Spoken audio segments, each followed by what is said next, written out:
سالم بن عبداللہ نے خبر دی کہ عبداللہ بن عمر رضی اللہ عنہ نے کہا کہ حضرت عمر رضی اللہ عنہ ایک موٹے ریشمی کپڑے کا چوغا لے کر رسول اللہ صلی اللہ علیہ وسلم کی خدمت میں حاضر ہوئے جو بازار میں بک رہا تھا۔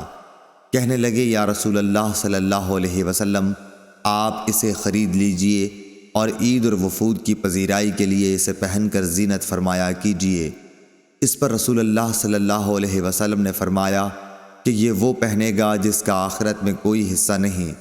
اس کے بعد جب تک خدا نے چاہا عمر رہی، پھر ایک دن رسول اللہ صلی اللہ علیہ وسلم نے خود ان کے پاس ایک ریشمی چوغا تحفے میں بھیجا۔ حضرت عمر رضی اللہ عنہ نے اسے لیے ہوئے آپ کی خدمت میں حاضر ہوئے اور کہا کہ یا رسول اللہ، آپ صلی اللہ علیہ وسلم نے تو یہ فرمایا کہ اس کو وہ پہنے گا جس کا آخرت میں کوئی حصہ نہیں، پھر آپ نے یہ میرے پاس کیوں بھیجا؟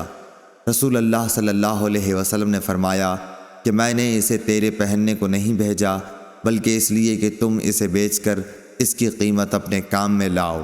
صحیح بخاری حدیث نمبر 948۔